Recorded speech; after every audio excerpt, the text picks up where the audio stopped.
Okay, so let's finish this journey that we started 4 months ago, and let's talk about Family Ties Season 6 and 7.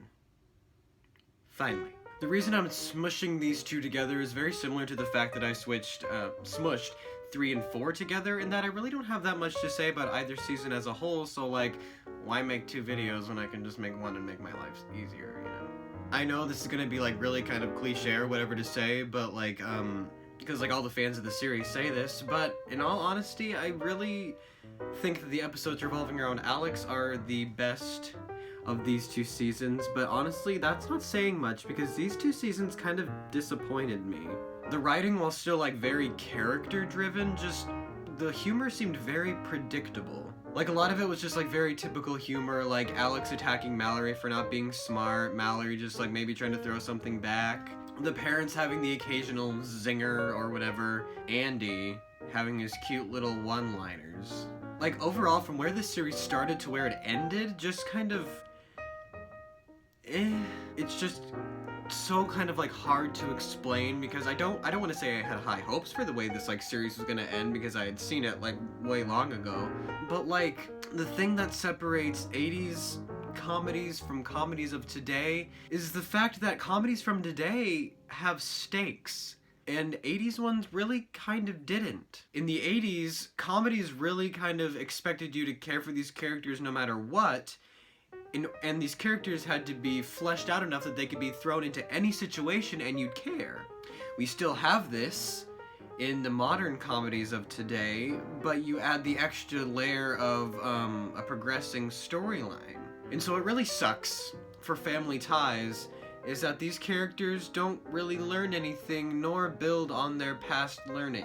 Because you'd think, after such an emotionally cathartic episode as Hey, My Name is Alex from Season 5, that would carry over into Alex's Season 6 and 7 persona, but it doesn't. My favorite episode of Season 6 would probably have to be the last of the Red Hot Psychologists, which introduces Courtney Cox as Michael J. Fox's girlfriend, which I thought was so cool. She was so good in this series, like, underrated. Granted, she's no Ellen, and Alex is like always comparing her to Ellen. And there's even a point where like Alex's misogyny gets her to like quit her education and dote on him full time, which like sucks, but like at least she realizes what's important to her, which in the end is like her education. Because Alex find out that like, hey, maybe having the misogynistic lifestyle that I want isn't the best for the person that I end up being with. Which again is a lesson you'd think would carry over, but doesn't.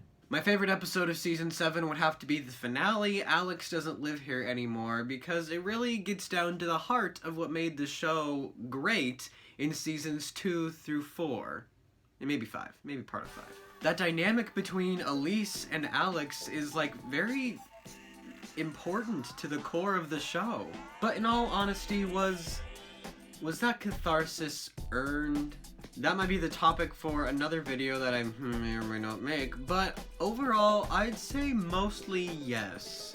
A lot of the show's stronger moments came from the dynamic between Elise and Alex, their conflicting points of view on the world, politics, and like everything. I read somewhere that the cast of the show wanted the Keatons to die in a plane crash so they wouldn't have to ever do a reunion special.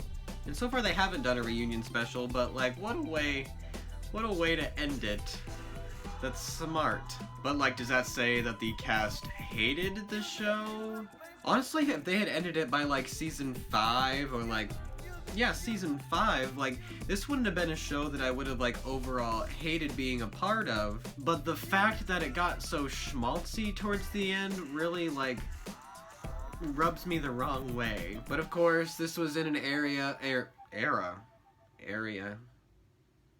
I'm in college. But of course, this was in an era before The Simpsons changed everything.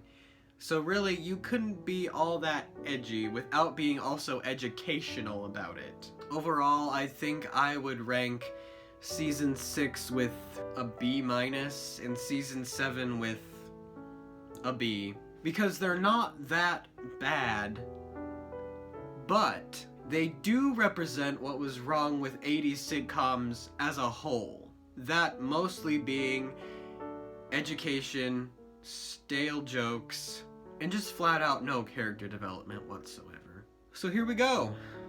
We've reached the end. What a time. This is Dustin signing off, but only for now.